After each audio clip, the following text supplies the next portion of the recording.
Bueno, ¿cómo les va? Buenas tardes. Mi nombre es Virginia, soy la directora del museo y estamos acá inaugurando un ciclo de charlas que vamos a llevar adelante en el marco de la inauguración de la exposición Primeros Años, que si no la vieron, los invitamos a verlo, que son el arco 1 y 2 de la exposición esencial de este museo, que va desde el periodo 1806, es decir, a partir de las invasiones británicas, hasta el año 1861, luego de la presidencia de Santiago de Arequipa.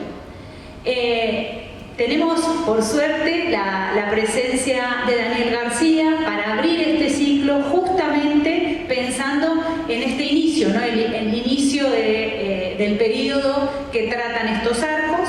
Vamos a tener 4 charlas, 4 miércoles consecutivos. La semana siguiente va a estar Fabián Bonvecchiato charlando sobre el sitio de Montevideo. Así que también invitamos a que vengan el miércoles que viene a las 17 horas. Ahora Dani nos va a hablar sobre los antecedentes de la incursión británica en 1806. Daniel es contador público, secretario de la Asociación Civil Americana de Recreadores Históricos, fundador del grupo Buenos Aires Royal Marines y columnista de revistas sobre recreacionismo histórico. Yo le agradezco, Dani, te agradezco muchísimo, no solo por esto, sino por todas las acciones que hemos realizado en este museo y en el anterior museo, en el Museo Histórico Sarmiento, que hicimos una recreación el 3 de febrero del año 2024, y que el año pasado hicimos aquí la recreación también de estas invasiones en la plaza, en conjunto con el Cabildo de Buenos Aires y nosotros oficiando como fuerte, dándole marco a estas actividades.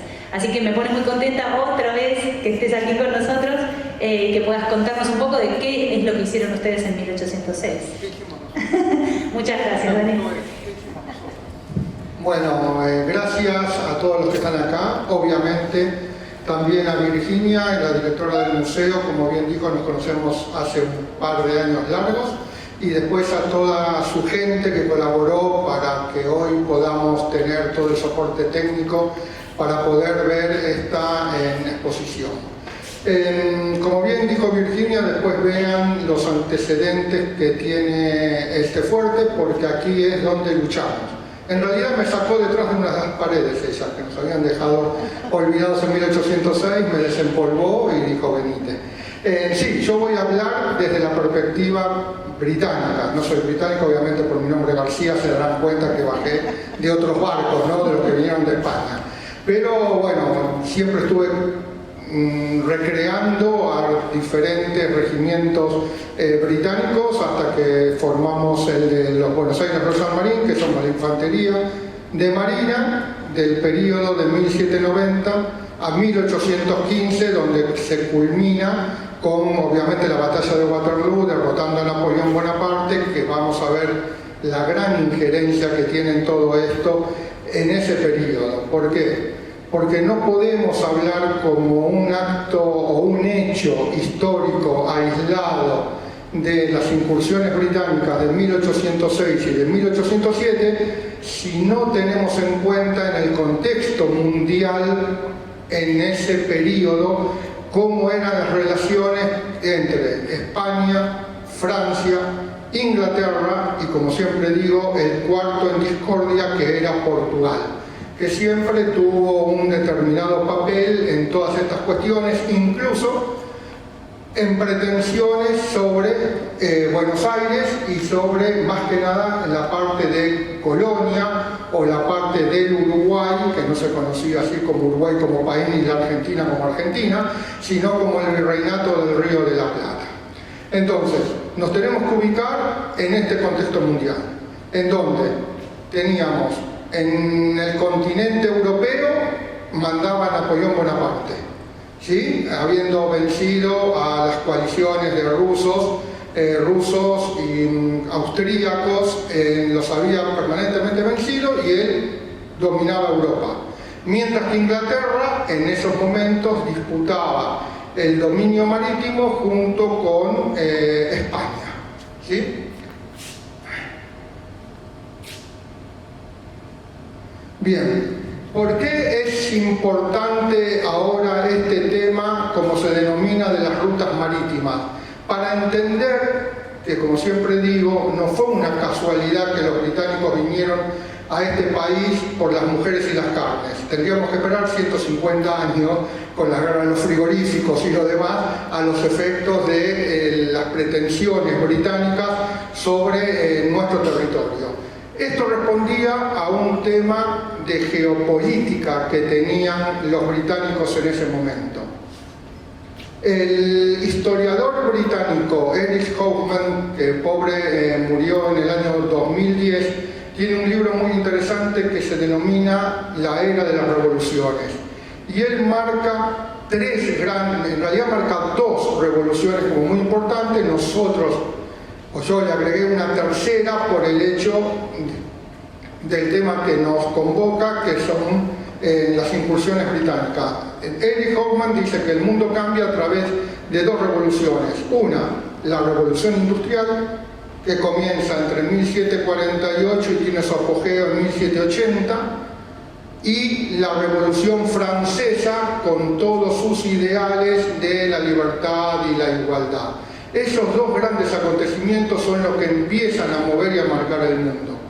Nosotros agregamos una tercera revolución, que es la revolución de las 13 colonias americanas contra los británicos cuando terminan siendo expulsados en 1776 del continente americano. Eso nos va a influir a nosotros, o sea, a las colonias del Río de la Plata, por una determinada cuestión. Sabemos que la mayor parte de América era española. Incluso dentro de los Estados Unidos, toda la parte de la Florida, Nuevo México, California, estaba todo bajo el dominio español, mientras que la parte de Missouri pertenecía a los franceses, enemigos acérrimos de los británicos, que son los que ayudan a los colonos americanos en la guerra de independencia, los efectos de expulsar a los ingleses y quedarse con parte de territorio. Inglaterra entonces se queda con algunas colonias en Centroamérica y se queda con la parte del Canadá, que después posteriormente habrá otra guerra contra los franceses y los americanos por el dominio del Canadá. Perdón, esto no tenía puntero láser, ¿no? Bueno, como pueden ver, las posiciones estratégicas que tenía Inglaterra entre el continente americano y el África eran una serie de islas, ¿no? Era una serie de islas, sobre todo Santa Elena, que después vamos a ver la importancia que tiene, a los efectos de dominar todo ese paso del Atlántico. ¿Y por qué?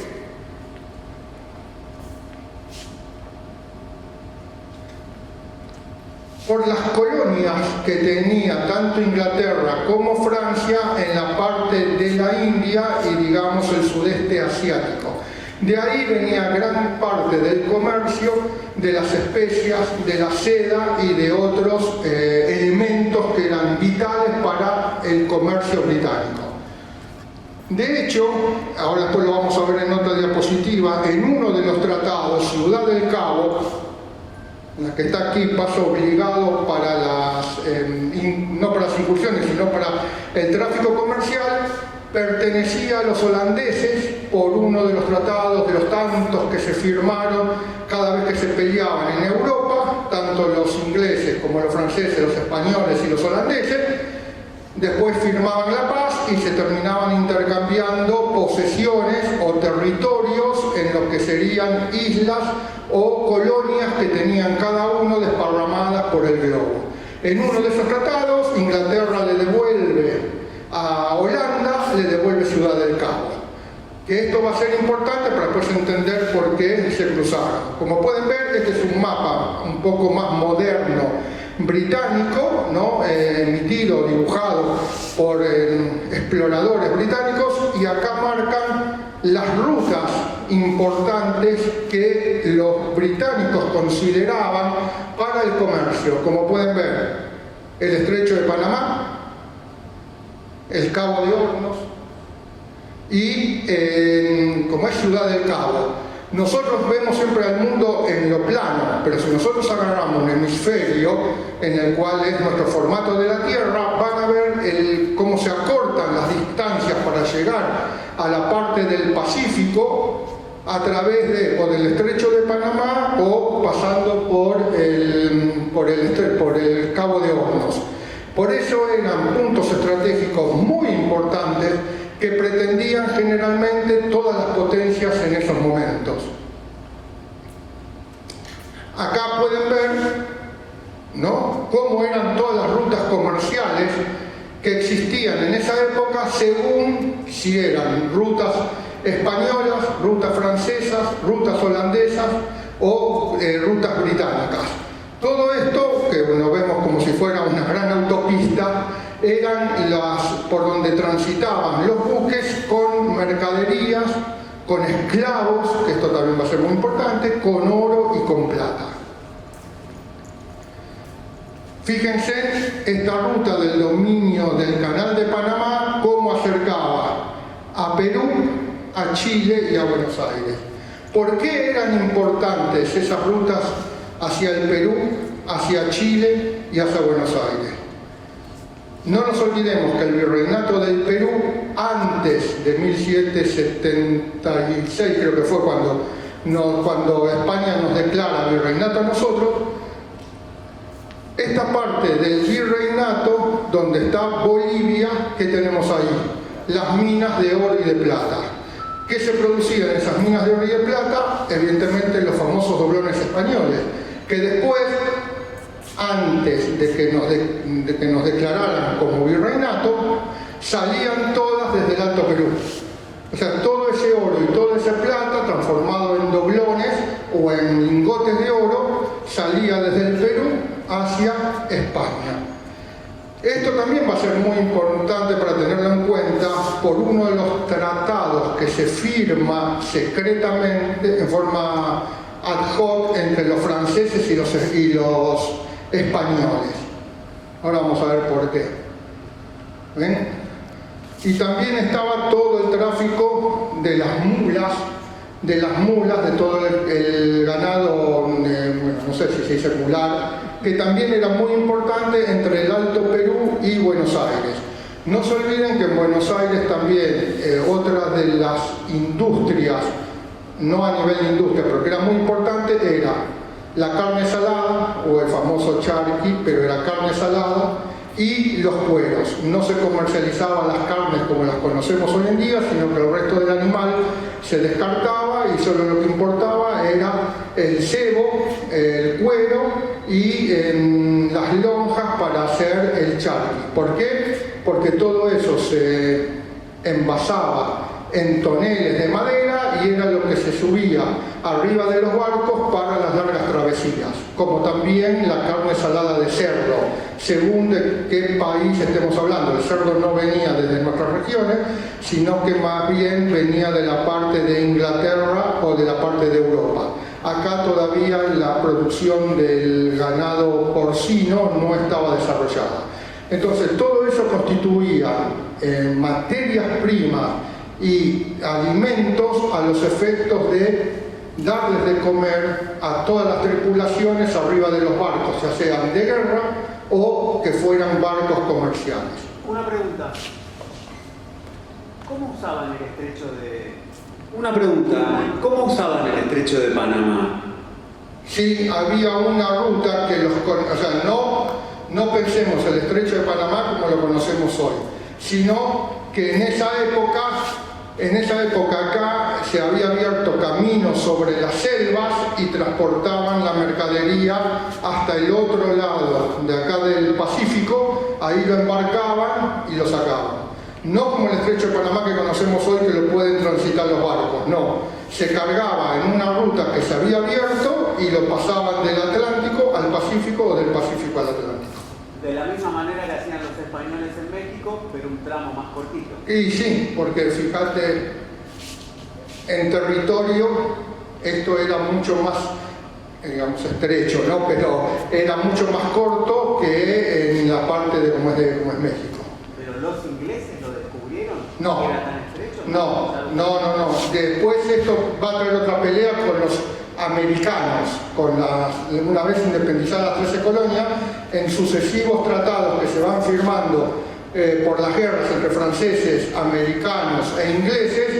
En un momento esa parte queda bajo dominio de las 13 colonias americanas independizadas, que después posteriormente, uno de los países que lo empieza a desarrollar modernamente, el que tiene mayor interés comercial va a ser después los Estados Unidos, ¿no? Que es el que va a poner gran parte del dinero para que se haga el estrecho de Panamá. Pero se comprende, toda esta guerra está ceñida por los aspectos comerciales de esa época, hasta que se crea el Virreinato del Río de la Plata y ahí comienzan los problemas. ¿Por qué comienzan los problemas? Porque al ser la categoría de virreinato, Buenos Aires pasa a ser la capital del virreinato. Obviamente por eso después la banda oriental durante 50, 70 años son disputas que tenemos hasta con Artigas, por el hecho de diciendo como nosotros tenemos los puertos más profundos, los barcos bajan ahí, trasladamos toda la mercadería hacia Buenos Aires, cobran los impuestos Buenos Aires y nosotros tenemos los puertos de agua profunda y la capital no es ni Colonia de Sacramento ni nada, sino que termina siendo Buenos Aires. ¿Y esto qué ventajas les proveía? Que ahora todo el oro y plata que se producía en las minas de Oruro o de Bolivia ya no salían por el Alto Perú, sino que salían por Buenos Aires o el Virreinato. ¿Y eso qué implicaba? Que todo el cargamento de oro y plata al pasar por Buenos Aires, el virrey tenía derecho a quedarse con una parte de ese dinero para solventar los gastos administrativos de Buenos Aires y el resto lo mandaba a España. Esto lo sabían los británicos. Por eso es que ahora vamos a empezar a ver el interés de los británicos por Buenos Aires, precisamente porque sabían que por ahí se mandaba oro y plata.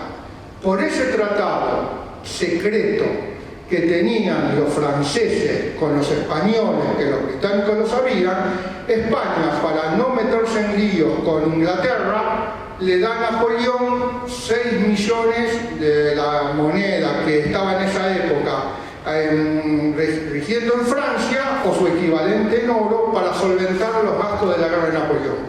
El acuerdo era, me das hombres y me das barcos, o me das 6 millones. España, obviamente como no quería meterse en ningún conflicto bélico a esa altura, le dice yo te doy los 6 millones.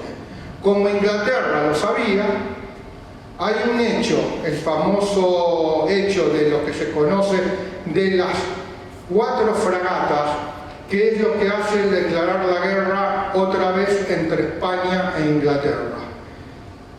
Del Perú bajan 4 fragatas, o sea, salen, dan la vuelta por el Cabo de Hornos, llegan a Buenos Aires y esas fragatas traían oro y plata. Desembarcan una parte de ese dinero, se embarca la familia de Alvear, toda la familia de Alvear se embarca en 2 buques porque era así la distribución de los civiles, y zarpan con rumbo a España.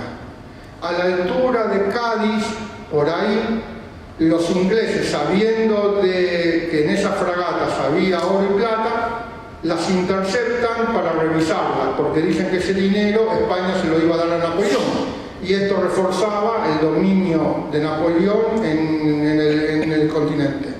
Obviamente los españoles se niegan a la revisión, se produce un combate, una de las fragatas explota, donde iba toda la familia de Alvear, creo que tenía 7 hijos si no me equivoco, iba la mujer con 6 hijos en esa fragata, y él se salva porque estaba en otra fragata con uno de los hijos.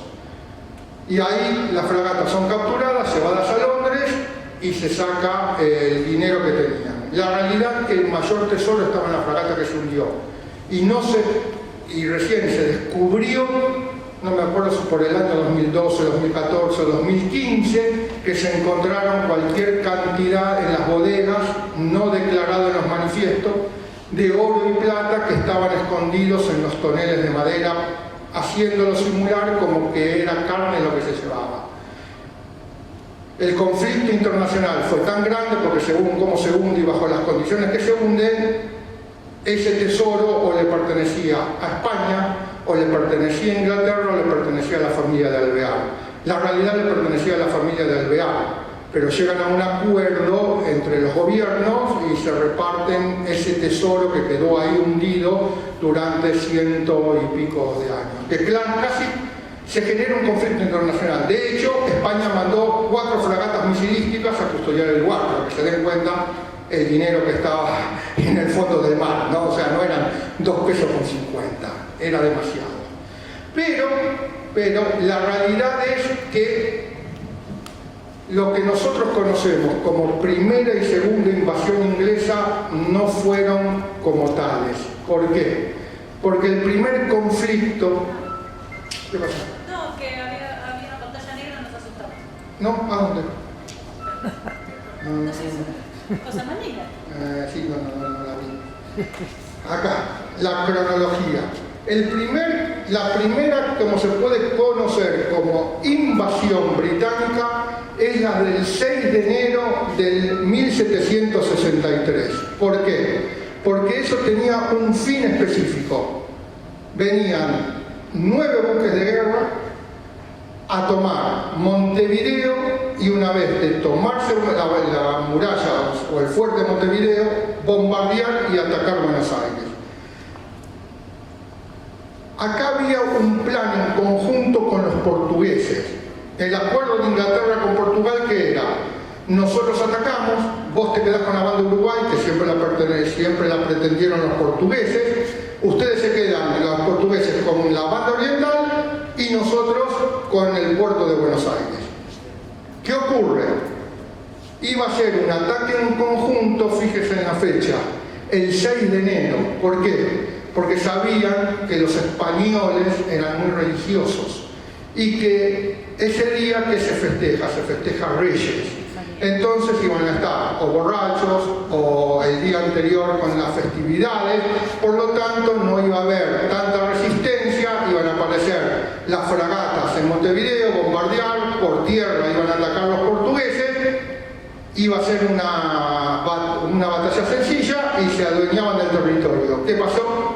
Los portugueses por tierra nunca aparecieron, las fragatas quedaron a la vista, los españoles no estaban tan borrachos ni tan dormidos como pensaban los británicos, y desde el fuerte de Montevideo comenzaron a atacar a la escuadra, lo que se conoce como la bala roja, que es una bala incandescente, ¿no?, que se tira desde las murallas, tiene tan buena suerte que impacta sobre el Lord Clyde, que era el barco insignia donde iba el jefe de la expedición, McNamara. Obviamente la fragata vuela en pedazos, mata a 274 personas instantáneamente. Las otras fragatas empiezan a ser bombardeadas y alcanzadas, y los ingleses se pegan la vuelta y lamentablemente se van porque la expedición había fracasado. Esta sí se puede considerar como la primera invasión británica hacia el Río de la Plata, porque es la única que tenía esa pretensión. La de 1806 y la de 1807, acá el ideario popular las llama como invasiones, pero la realidad es que no tenían este concepto de querer atacar y adueñarse del territorio para crear una colonia. Ahora vamos a ver que hay cosas que terminaron siendo fortuitas y no tan así. Después el otro antecedente, como dije, es la creación del virreinato. Después, en 1776, Inglaterra pierde las 13 colonias americanas y por lo tanto, como dijimos, que estábamos en la Revolución Industrial, Inglaterra se queda sin mercados, donde colocar sus bienes, y se queda sin un mercado importante de abastecimiento de materias primas como lo eran las 13 colonias americanas, de donde sacaban trigo, sacaban maíz, sacaban madera y otras cuestiones. El Cabo de Buena Esperanza estaba en manos de los holandeses, entonces para llegar y los holandeses estaban enemistados con los británicos, para llegar a las colonias que estaban en la India o en Nepal, evidentemente tenían un problema. ¿Por dónde pasar para llegar a esos territorios y asegurarse las vías comerciales? Bueno, dijimos 1789 viene la Revolución Francesa, la Revolución Industrial y la matanza de Tupac Amaru. ¿Y por qué la matanza de Tupac Amaru? Porque cuando los españoles le entregan las misiones jesuíticas a los portugueses, que lo habrán visto en la película La Misión, los portugueses hicieron un desastre con todos los aborígenes, o los mataban o los esclavizaban, cosa que no querían.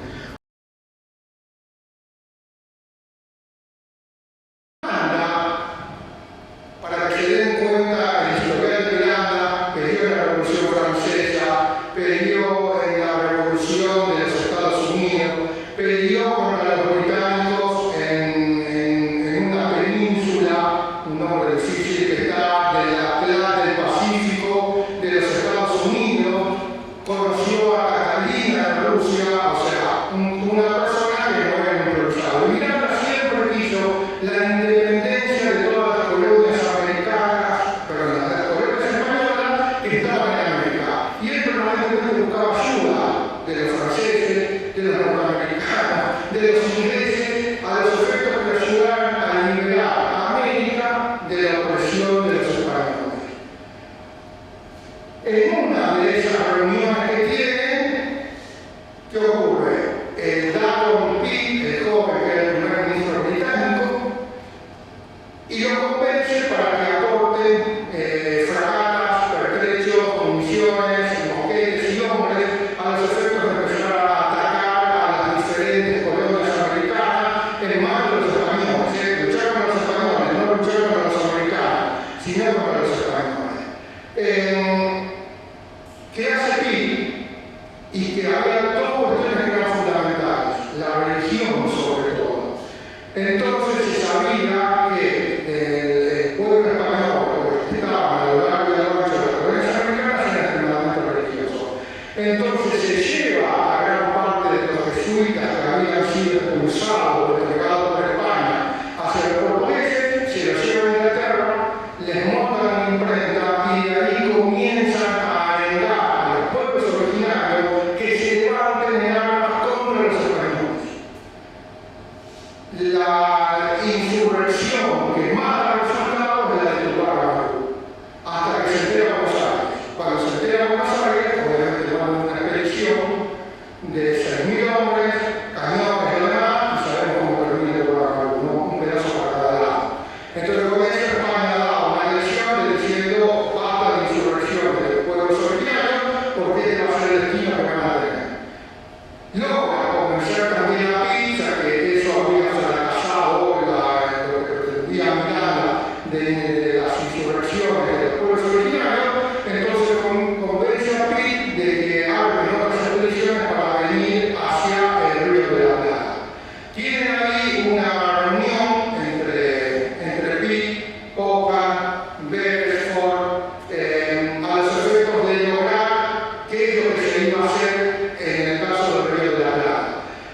El acuerdo siempre era sacar al gobierno español, nombrar un gobierno local bajo diferentes modalidades de gobierno y entregar toda la parte comercial a los ingleses. Es decir, las colonias podían comerciar con los británicos, entonces le entregaban el comercio a los británicos a cambio de la pseudo-independencia.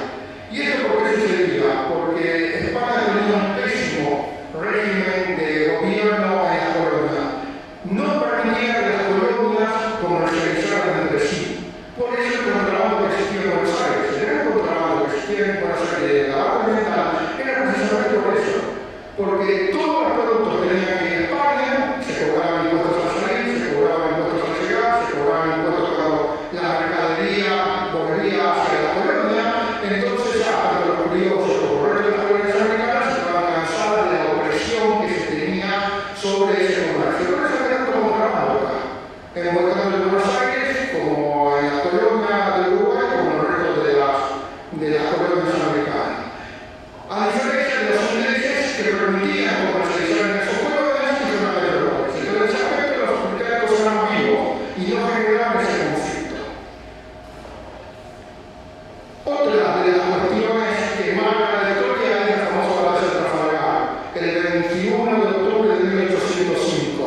donde la flota hispano-francesa enfrenta a Nelson a la escuadra británica. Ahí es aniquilada, así es, aniquilada la escuadra franco-española, y entonces los ingleses dicen: podemos ahora avanzar sobre todas las colonias americanas, o sea, las colonias a lo largo de, digamos, de México hacia abajo. ¿Por qué? Porque los españoles no tienen buques para socorrer a sus colonias. Por lo tanto, no van a recibir ayuda y nos van a recibir con los brazos abiertos, siempre y cuando vayamos con la bandera del catolicismo. Y para eso, ¿qué se necesitaba? Regimientos que fueran irlandeses. Sabemos que los irlandeses son católicos, que es lo que hace Miranda, después fracasa el desembarco de Miranda en Venezuela, termina fracasando, porque los ingleses eran todo una escuadra, un batallón de irlandeses, porque sabían que el pueblo no se iba a oponer porque eran católicos, a diferencia de los que vinieron acá, que en su mayoría eran protestantes. Bien, los ingleses deciden entonces ponerle fin a todo esto y decir: bueno, tenemos que recuperar Ciudad del Cabo. Entonces la expedición sale a Ciudad del Cabo con 50 buques de guerra, 15 millones más para tomar Ciudad del Cabo y volver a recuperar lo que le habíamos entregado a los holandeses. Evidentemente se recupera Ciudad del Cabo, fíjense, el 18 de enero de 1806. Pitt muere el 23 de enero de 1806. Por lo tanto, la expedición no sabía que el que bancaba todo esto había muerto. Y era el primer ministro, no era que murió cualquiera, murió el primer ministro.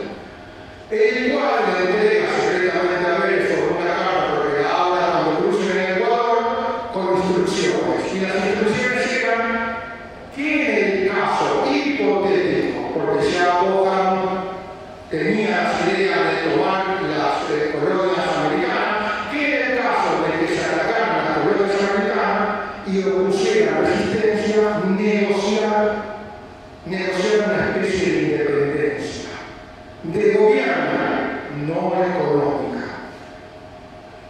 Pero Belfort se lo guarda porque la expedición iba a Ciudad del Cabo. Bueno, está en Ciudad del Cabo, toma Ciudad del Cabo, el 23 de enero muere Pitt, y ¿qué ocurre? Bohan convence a Peart, que era el comandante de toda la expedición hacia el Cabo, y lo convence de cruzar el Atlántico y tomar Buenos Aires. ¿Por qué? Porque capturan una fragata francesa. La fragata dice que se escapó de Trafalgar. A ellos los ingleses se enteran. Fíjense, obviamente no tenemos el celular y todo el mundo nos enteramos de todo, pasaban meses. Los ingleses ahí se enteran de la muerte de Pitt y del triunfo de Trafalgar. Entonces ahí es donde Bohan convence a Peart y le dice: ahora que están las colonias americanas desvalidas, dan un contingente de fragatas y de soldados y yo voy a tomar ahora Colonia y Buenos Aires. Hay una duda entre ellos porque Peart le dice: para eso necesito autorización del gobierno inglés. O sea, si no me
tema es muy importante tenerlo en cuenta. Por la repartija del botín. Si había plata, entonces no era lo mismo si yo era comandante de tierra, comandante de toda la televisión, capitán, teniente, lo que fuera, porque la repartija era diferente. Se sabía por los espías que tenían en Buenos Aires que había un cargamento importante de oro y plata almacenado en el fuerte. Ya con todo eso, Cojam dice, listo, vamos hacia Buenos Aires a tomar Buenos Aires, a sumar una colonia importante más hacia el imperio, y Cojam lo que sí en esto estaba acertado es que decía, si nosotros tomamos Buenos Aires nos va a dar de comer, va a proveer trigo, harina, carne y huevos a Ciudad del Cabo. Entonces, como habíamos visto en las... acá, donde habíamos visto en estas anteriores, no era lo mismo que de Buenos Aires se lleve la mercadería o para abastecer a Ciudad del Cabo que venir desde Londres o venir desde Europa trayendo las provisiones para Ciudad del Cabo. No nos olvidemos que África en esa latitud no es muy afortunada en proveer alimentos. Sí.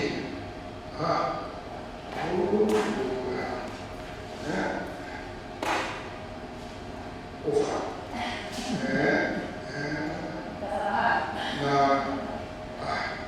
Bueno, estos son los personajes con el libro y como y Buenos Aires era de Buenos Aires. No era lo que conocemos hoy de Buenos Aires, no sé, 15 manzanas o 15 manzanas. Y por lo tanto se sabía que no había una guarnición muy fuerte, que la guarnición española que había acá era pequeña, que no estaba bien aprovisionada de armas y de entrenamiento a los efectos de hacer frente, entonces con más razón, Cojam termina convenciendo a Pierre para atacar Buenos Aires. Sobre esto tenemos muchos mitos, donde dicen, no, vinieron por ruedas de fuego que tenía Cojam, Bedford, no. Muchachos, era gente que tenía plata. En Londres tenía plata y eran dueños hasta de castillos, en el caso de Cojam, donde termina muriendo en el norte de Escocia. O sea, no vinieron por deudas que tenían ellos, sino de lo que vinieron para tomar la colonia que le podía abastecer al imperio de oro, plata y de materias primas. Y obviamente se iban a lograr muchas medallas. De hecho, cuando Bedford tomó Buenos Aires, que gobernó 47 días a unos metros de acá, ¿sí? A unos metros de acá que estaba fuerte, tanto esa parte de ahí, cuando manda el tesoro que le captura al rey en Luján, evidentemente cuando llega todo eso en Inglaterra es considerado negro de Bedford, porque Cojam quedó al mando del escuadrón naval que flotaba acá por el río de la Plata y custodiaba el Alto Paraná con los barcos en el Pichuelo, custodiaba toda esta parte para no tener ninguna sorpresa de parte de los españoles, porque en Uruguay la base oriental no la habían atacado, decidieron atacar Buenos Aires, y no la base oriental, pero la base oriental estaban todos los españoles. Entonces, para evitar que un contraataque custodiaban todo este famoso río, que no es muy bueno, pero lo custodiaban a los efectos de que no pasaran los españoles de la banda para acá. Y así es como Bedford gobierna 47 días. Muy hábil Bedford hace dos cosas. En realidad hay un bando muy importante, pero las dos cosas más importantes del lado de Bedford, que por eso sobrevivió, era liberar el comercio con Inglaterra, es decir, las mercaderías de acá podían ir para allá y de acá para acá con muy bajos impuestos, es decir, abolió un montón de impuestos, y después lo que tuvo es la libertad de culto. No se metió con la religión porque sabía que este pueblo era altamente católico y meterse con la religión iban a traer problemas. De hecho, en el barco dice que todo aquel soldado británico que ultraje o ultrajara a algún templo iba a ser fusilado. Por eso los templos no se tocaron, no se saquieron los templos, porque la orden se cumplía. De hecho, un soldado le dijo un piropo a una chica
acortar la distancia como nos ha cortado de oro y poder llegar al Alto Perú para hacerse también de las minas de oro y plata que hay en el Perú. Si eso no lo sabemos, pero eso es lo que se rumoró.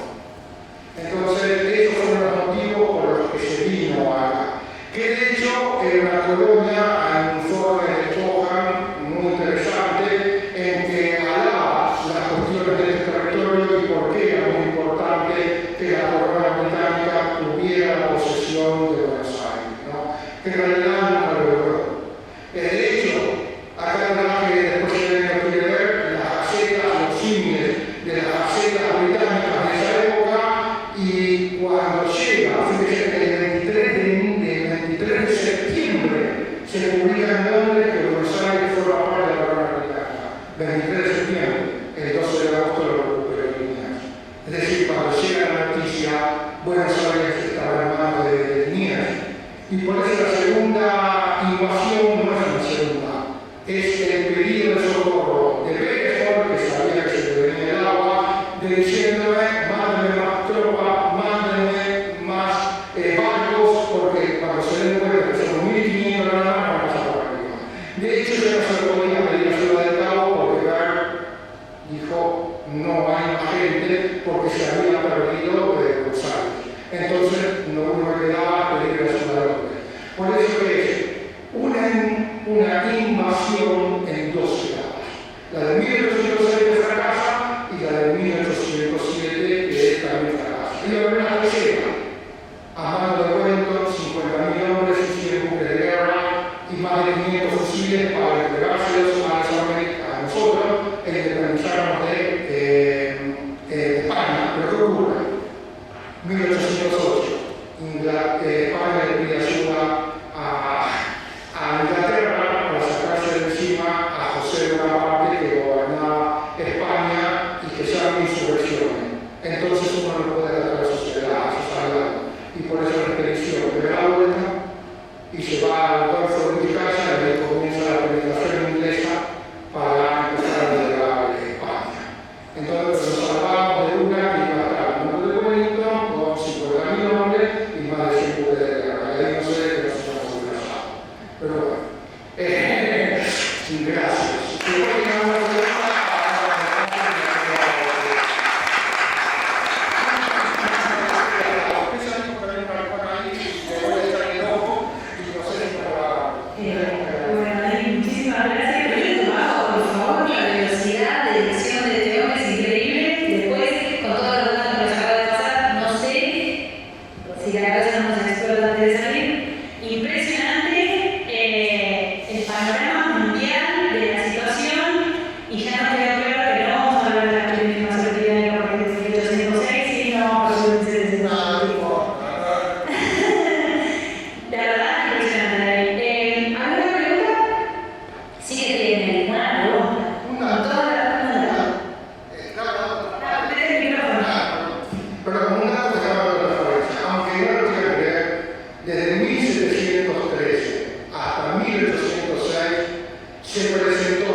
Sí, no, el tema,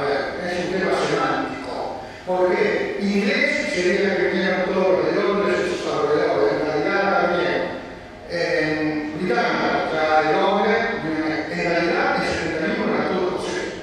Y dentro de los escoceses venían irlandeses que después se desertaron y los mataron por desertar, porque como eran católicos y el ejército británico, su mayoría era protestante, empezaron a ir a las iglesias, convencidos de los curas, para que de hecho muchos se casaron después de la toma de Buenos Aires, se casaron con criollas y terminaron siendo los de los estancias, los Patrick, los Dugal y toda esa parte de la zona sur que se llama nombre británico, en realidad viene desde ahí, donde los eran generalmente irlandeses y que desertaban. A la mayoría los mataron, porque los capturaban prendieron, pero los que zafaron, que se escogieron los curas por las iglesias que tenemos por acá, los terminaron escondiendo y se terminaron casando con mujeres criollas y después terminaron prosperando y siguiendo poblando nuestro territorio.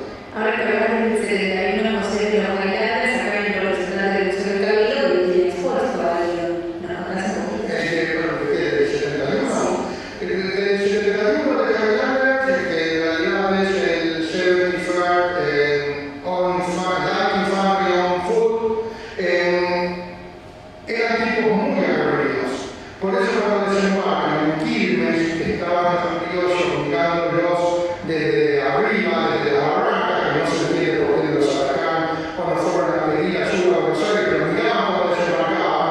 De hecho, cuando el reloj de acá, nosotros, la infantería de marina, desembarca para ayudar a cargar los camiones cuando los cargaban de manera de las altas montañas, es decir, tipos acostumbrados a luchar en muy malas condiciones, empiezan a trepar porque eran montañeses, entonces empiezan a trepar por las barrancas y cuando matan al uno y después terminan yéndose.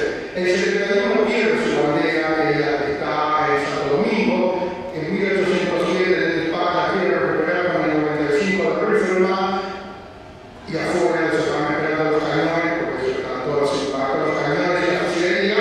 Cuando abren la puerta, mueren el 80% de los que estaban ahí adentro y obviamente la bandera, el pendón del gaitero y el King Cobra, que es el que tiene, porque el regimiento tenía tres banderas, la del pendón, el King Cobra, que es la bandera británica, y el escudo del regimiento, y después estaba la bandera del regimiento, que en el caso del 71 estaba amarilla, con bordes de Carlos y de Rosa, y el escudo del 71 en el medio. La que está acá es el King Cobra, que es algo muy importante, por eso el 71 es dado de baja en el desfile de todos los años del cumpleaños de la reina, porque el que pierde la bandera se queda fuera, lamentablemente. Por eso era muy importante recuperar la bandera y morir por la bandera. Después hicieron una excepción, le dejaron que pegar alguna y después de 100 y pico de años, el 71 volvió a desfilar en el cumpleaños del rey ahora antes de la muerte reina. Pero era un regimiento muy aguerrido, por eso 1400, 1500, no, al menos 1500, 1476 mantuvieron la raza en Perdriel y acá lucharon hasta último momento. El problema de Belfort, que se refugió acá más, a 60 metros de acá, fortificó la plaza y hizo que todos entraran acá para pelear, porque tenía como sobre la podía salir a la fortaleza, porque Liniers pasaba por arriba, de hecho Liniers, cada vez que caminaba mataba a gente. Arrancó con 1000, 2000 y llegó acá con 5000 seguidores. Y acá había 1400. No había más que un par de camiones. La infantería de marina, nosotros éramos 150 y estábamos en la catedral. Nuestro lugar era la catedral. Y lamentablemente no se hizo más. Bueno, muy bien. Sí. Bueno, estoy acá haciendo algunas investigaciones para mi maestría. Estuve en contacto con este periodo de las invasiones y todo, y con contacto con las datas de Cabildo, tuve acceso a algunos momentos que tuvieron encuentro con los dirigentes políticos, con los caciques indígenas, y algunas noticias que tuvieron la participación de los movimientos de resistencia, como los caciques estaban mirando la llegada de los ingleses. Me gustaría que hablase un poco como esa sociedad de origen tiene la la participación en este movimiento de resistencia, por favor. Muy interesante porque hay en una de las diapositivas estaba puesto eso, la participación de los indígenas. Cuando terminan acá en 1806, vienen al cabildo a presentarse un montón de caciques, jefes de caciques, a ofrecerles ¿qué? Hombres, caballos y armamento, para ellos dicen pelear contra los rojos, le dicen. Como no sabían esto del ejército, para pelear contra los rojos. El problema grave, ¿cuál es? Se les dio dinero, se les dio alcohol, por la buena predisposición, pero ¿por qué no se los tomó? Porque hubiera sido otro el cantar en 1807 si se los hubiera incorporado, porque de acá tenían miedo que eso provocara una insurgencia mucho más grande sin tener dos frentes abiertos, porque sabían que los ingleses iban a volver, eso lo sabían, tener abierto el frente británico y tener abierto el frente indígena. Entonces por eso, como diríamos hoy, se sacaron la foto, los palmearon, les dieron dinero, un par de armas, licor, y le dijeron si los necesitamos los llamamos. Pero la realidad es que vinieron 5 jefes caciques de la parte de La Pampa y del sur de Buenos Aires a ofrecer los servicios a el pseudo gobierno de Buenos Aires. Eso sí es verdad, muy interesante. Gracias por hacérmelo acordar, pero es verdad. Sí. Si querés las actas del Cabildo, ahí está Luis, te puede dar una reproducción de las actas. Bueno, Dani, mil gracias, la verdad impresionante la charla y nos contestó todo lo que le preguntamos. Impresionante. Felicitaciones y esperemos que vuelva por esa segunda vuelta. Bueno, podemos venir para 1807 para contar. La segunda que fue un desastre, bueno. Inútil de guardia, inútil. Le damos un aplauso entonces.